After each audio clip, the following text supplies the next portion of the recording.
There is a specific kind of guilt that some people carry for their entire lives, and it rarely has a clear cause. It does not arrive after a genuine mistake.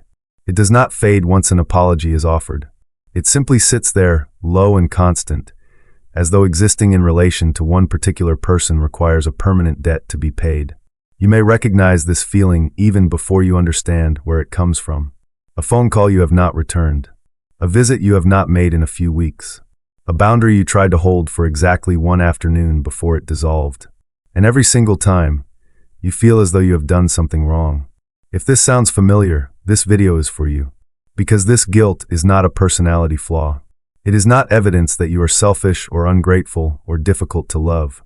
It is, in many cases, the direct result of growing up with or continuing to be shaped by a narcissistic parent. And once you understand how that guilt was built, you can finally begin to set it down. Guilt like this is rarely accidental. It is manufactured, slowly, patiently, over years, through 1,000 small moments that each seemed reasonable in isolation. A narcissistic parent does not usually announce their expectations directly. Instead, they create an atmosphere where falling short of an expectation you were never told about becomes something you are somehow responsible for sensing in advance. You learn very early to read a room before you understand why you are reading it. You learn to notice a shift in tone, a sigh held a beat too long, a silence that lasts through dinner. You learn that these signals mean something is wrong, and that whatever it is probably connected to you. This is not something a child reasons their way into. It is something a child absorbs, the way water is absorbed into soil, without ever choosing it, without ever consenting to it. By the time you are an adult, that absorption has become instinct. You do not need to be told you have disappointed someone. You simply feel it, instantly, physically, the moment a certain tone enters a certain voice. Let us look closely at how this actually operates, because it rarely looks like an accusation.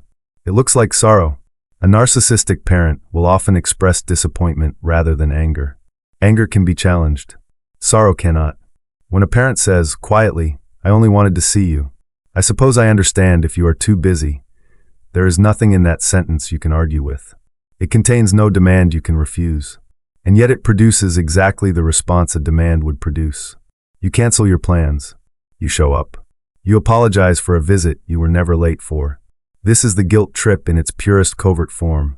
Not a request, but an emotional signal so precisely calibrated that refusing it feels like cruelty, even when nothing cruel has been asked of you. And because nothing was technically asked, you cannot even name what happened afterward. You only know that you feel, once again, that you have failed someone who has given you everything. Here is the piece that is hardest to say out loud, and the piece most survivors eventually have to face.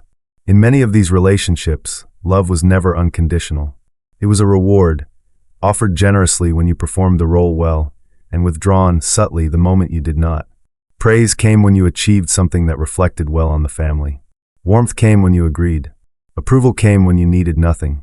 But the instant you expressed a need of your own, a boundary, a disagreement, a simple no, the warmth cooled.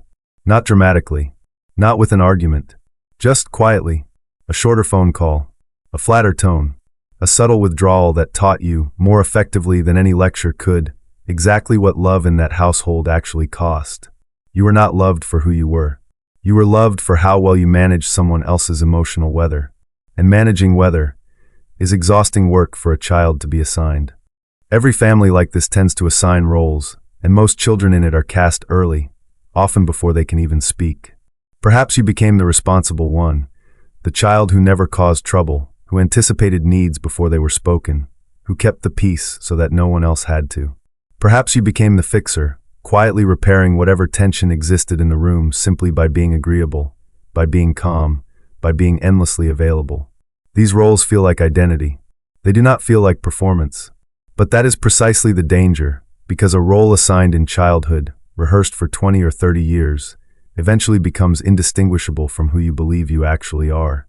You may not know, even now, who you would be if you were not constantly managing someone else's disappointment. That uncertainty is not a personal failing. It is the natural outcome of a role you were handed before you had any say in the matter.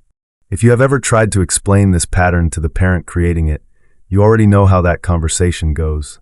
You raise a specific example, calmly, carefully, choosing your words with more caution than the situation should require. And somehow, within minutes, the conversation is no longer about the example at all. It has become a conversation about how hurtful it is that you would even suggest such a thing, about how much they have sacrificed, about how ungrateful this makes you seem. You did not lose the argument. There was never an argument to be had, because the goal was never resolution. The goal, whether consciously chosen or not, was to end the conversation with you comforting them for having raised it. This is why reasoning rarely works. You are not dealing with a disagreement that logic can settle. You are dealing with a pattern designed to make logic itself feel like an act of betrayal. There is a particular exhaustion that comes from a lifetime of apologizing for things that were never your fault. It shows up as a reflex before it shows up as a thought. Someone else is upset, and before you have even asked why, the words "I am sorry" are already forming in your mouth. Not because you know what happened, because some much older part of you has learned that apologizing quickly is the fastest way to make the discomfort stop. This reflex does not stay contained to one relationship. It follows you into friendships, into romantic partnerships, into workplaces, where you find yourself absorbing blame that was never yours to carry, simply because someone nearby seemed unhappy. The guilt was never really about the specific moment. It was about a lifetime of training that taught you your role was to keep everyone else comfortable, at any cost to yourself. So how do you know if this is actually happening to you, rather than simply being a sensitive or conscientious person, which is a very different thing? Notice whether the guilt is proportional. A healthy sense of responsibility is specific.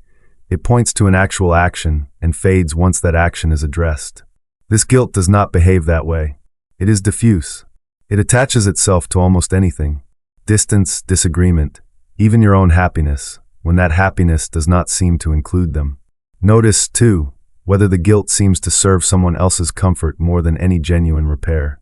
If every instance of your guilt ends with you doing something for them, visiting, calling, agreeing, apologizing, and rarely ends with an actual resolution of the original issue, that is not conscience.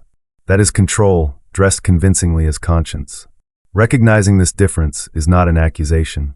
It is simply the beginning of being able to tell your own feelings apart from feelings that were installed in you by someone else. Something specific happens the first time you choose not to apologize for something that was never your fault. It does not feel like relief at first. It feels often like doing something wrong, because your body has been trained for years to associate withheld apology with danger. Your chest tightens. You wait for consequences that, this time, do not fully arrive the way they used to. And slowly, something begins to shift. The guilt that once appeared instantly, automatically, begins to arrive a little later, a little quieter. You begin to notice the maneuver as it is happening, rather than only recognizing it afterward, once you have already surrendered to it. This does not happen instantly, and it rarely happens without discomfort. But it does happen. Guilt that was built through repetition can also be unbuilt through repetition. One moment, one held boundary, one unapologized for no, at a time. If everything in this video felt familiar, you are not imagining it, and you are not the difficult one in this story. The guilt you carry was built carefully, over a long period of time, by someone who benefited from you carrying it. Recognizing that does not make you cruel. It makes you accurate. In the next video, we are moving this same pattern into a different setting entirely, the workplace, to look at how a covert narcissistic boss uses many of these same tactics to keep an employee compliant, overextended, and endlessly grateful for scraps of approval. If you have ever wondered why a certain job left you feeling the exact same way this relationship does, that video will explain precisely why. Make sure you are subscribed so you do not miss it. And if this video helped you recognize something you have been carrying quietly for a long time, please share it with someone who needs permission to put it down. Take care of yourself, and I will see you in the next one.